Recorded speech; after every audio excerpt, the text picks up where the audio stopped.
Assalamualaikum my dear all students. I hope you all will be active and energetic like always. Today we are going to learn about some interesting thing. आज जो मैं चीज़ आपको पढ़ाने जा रही हूँ वो थोड़ी सी इंटरेस्टेड है.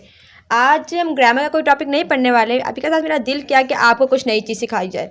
इस लेक्चर को स्टार्ट करने से पहले अगर आपको कोई भूख वगैरह लगे तो अपना पेट फुल करके वीडियो देखेगा, बिकॉज मे बी आपको उसके बाद भूख लग जाए. तो आज जो चीज़ हम पढ़ने जा रहे हैं that is about the name of some sweet dishes. हम सब कंटिनेंट के इलाकों में पाए जाने वाले कुछ स्वीट डिशेस के नाम पढ़ेंगे. वीडियो के साथ साथ पहले आपको गैस भी करना है कि क्या आपको ये पहले से पता है या नहीं पता है. ठीक है, चलिए स्टार्ट करते हैं. वन बाय वन हम उन तमाम स्वीट डिशेस के बारे में पढ़ेंगे. तो मैं उसको उर्दू में भी लिख देती हूँ, इंग्लिश में भी लिख देती हूँ, ताकि किसी को कोई मसला ना हो. सबसे पहले हम जिस चीज़ के बारे में पढ़ेंगे तो मुझे बताएं, ये जलेबी नाम सुना है? जलेबी का तो आप लोगों ने नाम सुना ही होगा. ठीक है, ये ले मैंने रोमन में भी लिख देती हूँ. It is jalebi. जलेबी को हम इंग्लिश में क्या बोलते हैं, गैस करें? ओके, मैं लिख देती हूँ यहाँ पर. जो जलेबी है उसे हम लोग इंग्लिश में कुछ इस तरीके से कहते हैं, स्वीट प्रिजल्स. प्रिजल्स, ठीक है. तो जलेबी को इंग्लिश के अंदर स्वीट प्रिजल्स कहा जाता है. सो इसे स्वीट प्रिजल्स क्यों कहा जाता है? बिकॉज जैसे इंग्लिश का नेम है. ठीक है, तो ये हमारे पास है जलेबी. उसके बाद जो सेकंड वर्ड है हमारे पास वो है गुलाब जामुन. चलें जी, गुलाब जामुन को गैस करें इंग्लिश में क्या कहते हैं?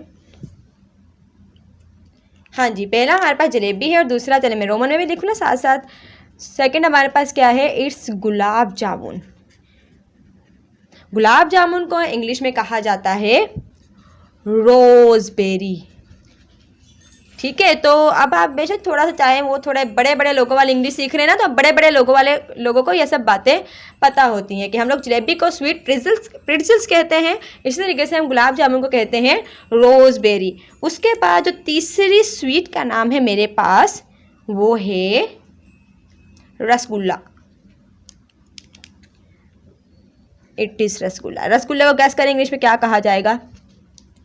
रसगुल्ले के बारे में एक इंटरेस्टिंग चीज़ बताऊं. इसको जो इंग्लिश में कहा जाएगा उसके बाद तो शायद आपका दिल भी ना करे, फिर आपको ऐसे फीलिंग होगी कि मेरा दिल नहीं करा, मैं नहीं खाऊंगा रसगुल्ला या मैं नहीं खाऊंगी रसगुल्ला. रसगुल्ले को हम लोग इंग्लिश में कहते हैं सिरप फिल्ड रोल. अब आप लोगों के दिमाग में ऐसा आ रहा ना, वो ऐसे भी होता है. जी बिल्कुल ऐसे भी होता है. इसे एक सिरप फिल्ड रोल कहा जाता है. अब सिरप के नाम से अब आप बस एंड कर दे, आज के बाद रसगुल्ला नहीं खाएंगे. ठीक हो गया. तो हमारे पास रसगुल्ले को हम लोग क्या कहते हैं? Syrup filled roll. उसके बाद जो अगली स्वीट है मेरे पास, वो स्वीट कौन सी है? वो स्वीट है बालूशाही. सच्ची बताऊं तो मुझे बालूशाही बहुत पसंद है, बट फेवरेट वन मैं अपनी लास्ट में बताऊंगी, फिर आप लोगों को भी अपनी फेवरेट वन शेयर करनी पड़ेगी. तो बालूशाही को इंग्लिश में क्या कहा जाता है पता है? बालूशाही बहुत कॉमन है और बच्चे इसे बड़े शौक से खाते हैं. और अगर आप इसका इंग्लिश में वर्ड सुनेंगे तो आप वाकई बोलेंगे अच्छा ऐसे भी होता है. तो वाकई ऐसे भी होता है. ये जो बालूशाही है ना, ये हमारी मोस्टली कॉमन यहाँ पे पाई जाती है. और ये हमारे पास है डोनट. डोनट बेसिकली हमारे पास बालूशाही की टाइप है, या हमें यूँ कहें कि ये है ही बालूशाही, बस थोड़ी सी जो हम क्या करते हैं उसके पैकिंग वगैरह और ये सब चीज़ें चेंज कर देते हैं. तो सेकंड हमारे पास जो स्वीट है वो है बालूशाही.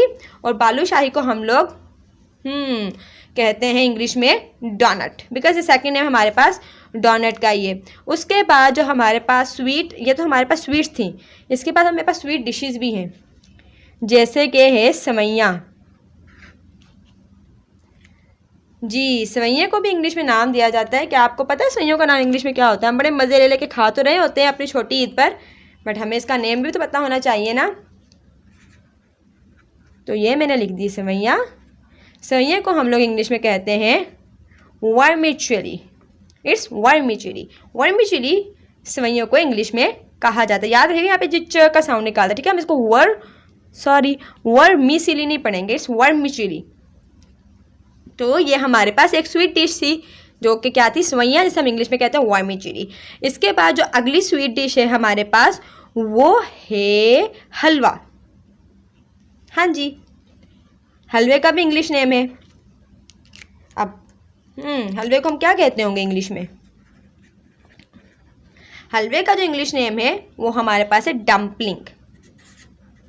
अच्छा, एक बात याद रखिएगा, किसी भी किस्म का हलवा, ठीक है, जो मोस्टली हम लोग घरों में बना रहे होते हैं, बेसन का नहीं बट ऑलवेज हमारे पास जो हलवा है वो हमारे पास क्या कहलाएगा, डम्पलिंग। तो हम हलवे को इंग्लिश में क्या कहते हैं, हलवे को हम इंग्लिश में डम्पलिंग कहते हैं। अब उसके बाद जो अगला वर्ड है हमारे पास, यानी जो अगली स्वीट डिश है हमारे पास, वो है खीर। तो देख लेते हैं कि खीर को भी इंग्लिश में क्या कहा जाता है। ठीक है, तो अगला वर्ड हमारे पास क्या है, खीर। खीर भी बड़ी आपको इंटरेस्टिंग लगती है, क्या आपको पता है खीर को इंग्लिश में हम लोग क्या कहते हैं, खीर को इंग्लिश में कहा जाता है पुडिंग।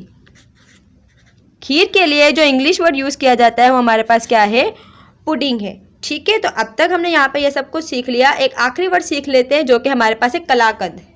कलाकंद हमारे साइड के इलाकों में बहुत कम पाई जाती है, लेकिन है तो एक आखिर स्वीट डिश ही ना। तो कलाकंद को जो इंग्लिश वर्ड दिया जाता है मोस्टली, ठीक है, नॉन कॉमनली बट मोस्टली, कलाकंद के लिए जो वर्ड यूज़ किया जाता है वो है चीज़ केक।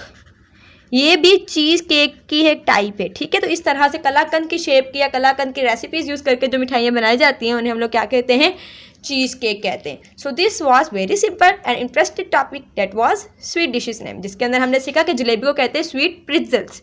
प्रिट्ज़ल्स, इसमें टी साइलेंट नहीं है, इसको आप प्रिट्ज़ल्स ही पढ़ेंगे।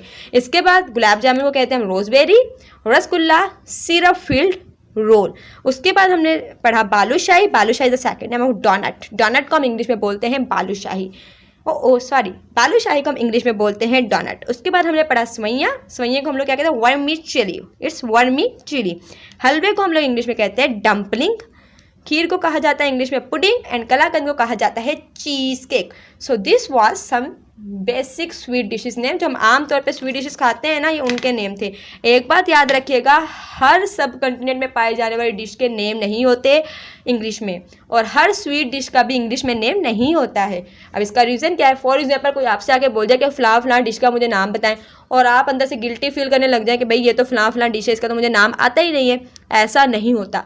सब हमारे पास डिशेज प्रॉपर नाउन भी होती हैं, यानी जो नेम उसको इस इलाकों में दिया गया है वो नाम उसका वही होता है।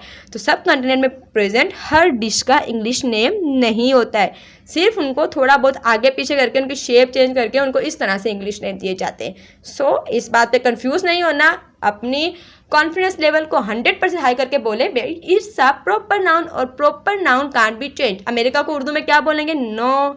बोले पाकिस्तान को इंग्लिश में क्या बोलेंगे, नो। ऐसे बोले हम इंडिया को इंग्लिश में क्या बोलेंगे, नो। ऐसे बोलो चाइना को उर्दू में क्या बोलेंगे, नो। ऐसे नहीं होता। प्रॉपर नाउन ही होते हैं। इसी तरीके से हमारे पास सब कॉन्टिनेंट की डिशेस भी प्रॉपर नाउन के अंदर आ जाती हैं। इट इज़ंट नेसेसरी कि हर किसी का इंग्लिश नेम भी हो। Not every dish has English name. उम्मीद है कि इस लेक्चर में आपको अब ये कन्फ्यूजन भी क्लियर होगी और आज के बाद कोई आपको इस मामले में डिग्रेड भी नहीं कर पाएगा। कॉन्फिडेंटली आप बोल सकेंगे कि इट इज़ राइट और इट इज़ रॉन्ग। अपना बहुत सारा ख्याल रखिएगा। उम्मीद है कि आपको भूख बिल्कुल नहीं लगी होनी। मेरी फेवरेट जो स्वीट है वो है रसगुल्ला। आपको भी अपनी फेवरेट स्वीट शेयर करनी है, मे बी उसका कोई इंग्लिश नेम हो, आपके साथ शेयर कर दिया जाए। इसके अलावा भी आपके दिमाग में कोई भी डाउट है कि फ़लाँ चीज़ को इंग्लिश में क्या कहा जाता है, you may ask any time, we are available for you. अपना बहुत सारा ख्याल रखिएगा। अल्लाह हाफिज़।